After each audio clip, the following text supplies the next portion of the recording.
Si vous avez ouvert cette vidéo, c'est que vous avez probablement une idée de projet que vous souhaitez mettre en place en parallèle de vos études ou de votre travail. Et vous vous demandez sûrement comment vous organiser afin de la faire progresser et peut-être à terme en faire votre activité principale.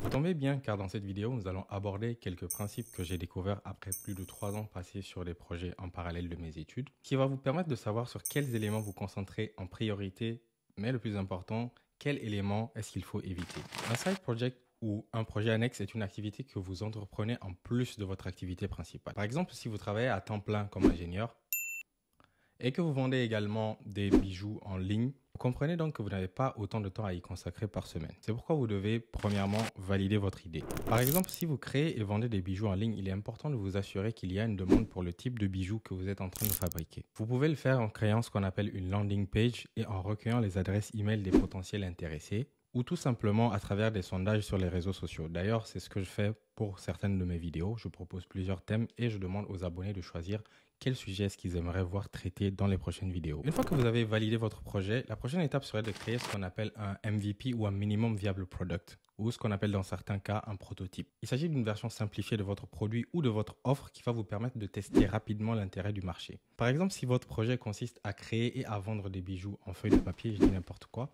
le MVP correspondrait peut-être à mettre à disposition des clients un seul design afin de voir comment est-ce qu'il se vend. Cette étape va vous permettre de dire s'il faut stopper net votre projet ou s'il faut y consacrer davantage de temps et de ressources afin de le faire progresser plus rapidement. Troisièmement, le plus grand défi d'un side project, c'est vraiment la gestion du temps. Il est important de se rappeler que vous n'avez que 24 heures dans une journée. Par exemple, si vous dormez 8 heures par jour et que vous travaillez 8 heures par jour, il va vous rester 8 heures pour vos activités personnelles et aussi vos projets personnels. Il est donc crucial de bien planifier et de bien organiser votre temps et de surtout vous concentrer sur les tâches les plus importantes et non celles que vous voudrez faire. Mais également, parfois, il va falloir travailler en dépit de votre fatigue, ça va arriver, quitte à sacrifier des heures de sommeil ou carrément à réorganiser votre cycle de sommeil.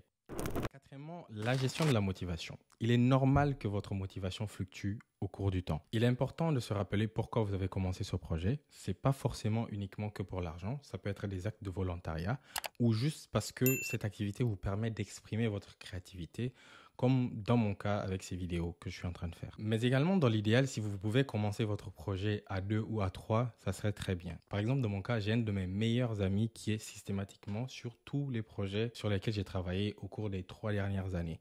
Tous les projets, parce que nous avons monté des projets ensemble qui ont échoué et nous avons appris à progresser et à grandir ensemble. Cela permet de rester motivé et à continuer à avancer malgré que des fois, ce n'est pas toujours facile. Cinquièmement, éviter l'épuisement ou le burn-out. Il est important de se rappeler que vous êtes humain et que vous avez besoin de repos.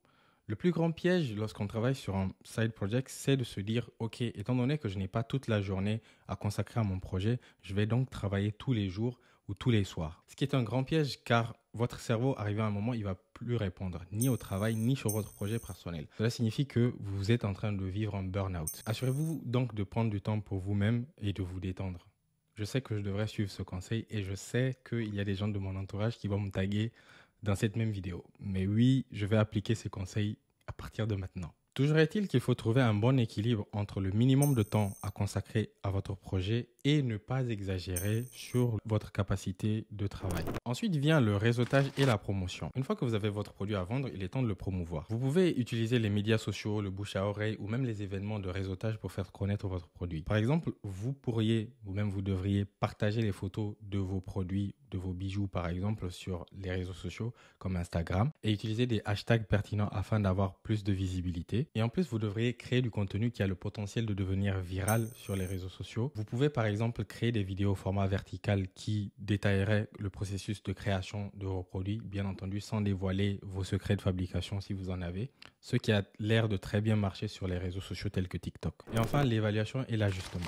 Il est important d'évaluer régulièrement votre projet afin de faire des ajustements si le besoin se fait sentir. Si quelque chose ne fonctionne pas, n'ayez pas peur de pivoter ou de changer de cap. Par exemple, dans plusieurs entreprises, il a été constaté qu'il n'y a que 20% des produits qu'ils fabriquent qui constituent 80% de leur chiffre d'affaires. À partir de ce constat-là, on peut se poser des questions comme est-ce que les 80% des autres produits valent la peine de continuer à être fabriqués ou est-ce qu'il faut se concentrer sur ces 20% qui produisent beaucoup plus de résultats? La gestion d'un projet annexe en parallèle de certaines activités est un véritable défi. Mais avec une bonne planification et une gestion efficace du temps et de la motivation, vous pouvez augmenter vos chances de succès. Créer ou gérer un projet en parallèle de son activité principale est quelque chose que je recommanderais à tout le monde car dans le pire des cas, vous allez développer des compétences et même vous pouvez vous découvrir des passions insoupçonnées. Parlez-moi de vos projets dans les commentaires, je suis curieux de savoir et je vous dis à très bientôt.